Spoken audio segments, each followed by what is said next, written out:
is there an ultimate purpose of life? Yeah, sure. What is it? What we're doing here. Which is what?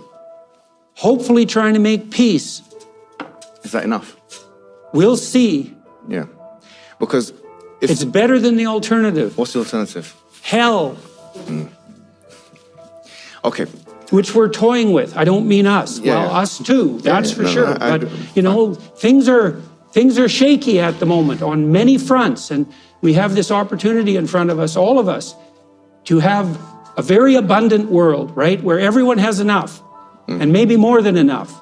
And we're shaky about that. We're not sure that that's acceptable, and we're not sure everybody should have it. We're not sure everybody deserves it, and even ourselves. And we're retreating into our corners in some real sense, and we're not addressing the elephants under the carpet. And you can't do that. Like the things we're discussing contentiously now, you know, they make for rough conversations, but they make for a lot rougher streets if you don't talk them out. And you have to do that in a spirit of ignorance. You know, like I was hoping to come here today and listen, I talk a lot. There's my flaw, you know, but I don't know how to feel the right way forward. I think part of it is, well, first of all, to find commonalities. We believe in the fundamental necessity of a uniting book across the Jewish, Christian, and Muslim faiths. That's not nothing. Like, that's a strange thing to insist upon, and yet we all seem to agree. We believe in a higher and purposeful unity, the necessity of that, and then also in the necessity of putting that above all else.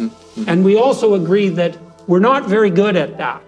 But that's the hardest one to get, is that even if you do claim in some sense to worship the highest in this monotheistic sense, that doesn't mean you're very good at it. And that's a hard pill to swallow, especially when you're trying to also be a courageous knight of your faith, let's say.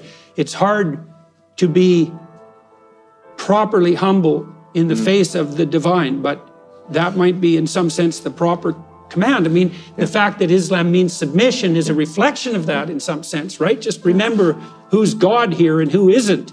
After that's all happened and you've gone to sleep, you both go to sleep now, right? You wake up and you find yourselves on a ship. On a ship, yeah? And people are eating food, people are drinking, people are this and that, so things happening. Now, what would be the first questions that you would ask to people around you? Would you ask things like, how did I get here? Where are we going? Are these... Yeah. Those seem like the first two good... Those are good questions to ask in general. Where are we? Go. How did we get here? And this is where are we going? Beautiful. That's what I wanted to actually get to, because this is what Heidegger, you know, Martin Heidegger, he's a controversial figure in his own right. Okay, but he described this as the thrownness of life. Yeah. Because we're chucked into life. We're thrown into life, right?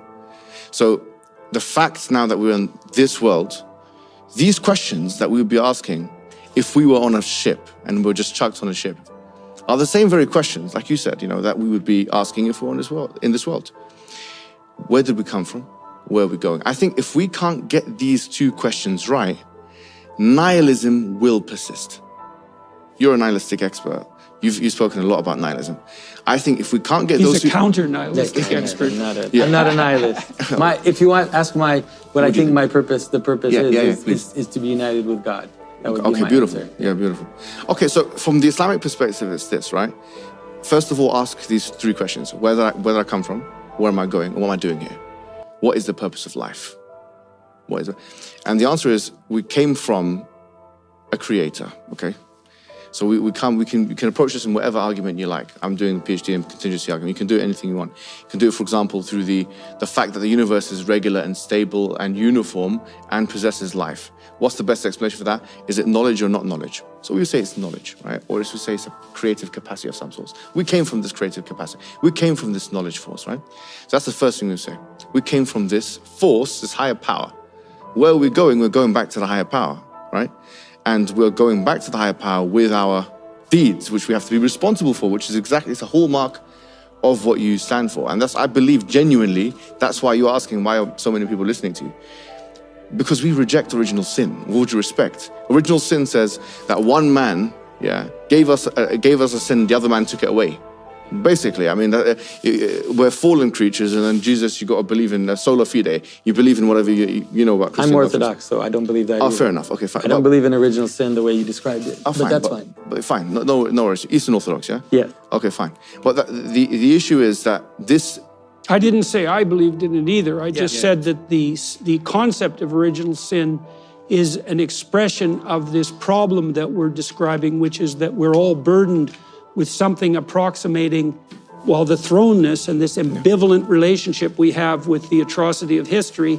And that's worse, because if you study the atrocity of history with any degree of seriousness, you have to take account of the fact that people like you did it.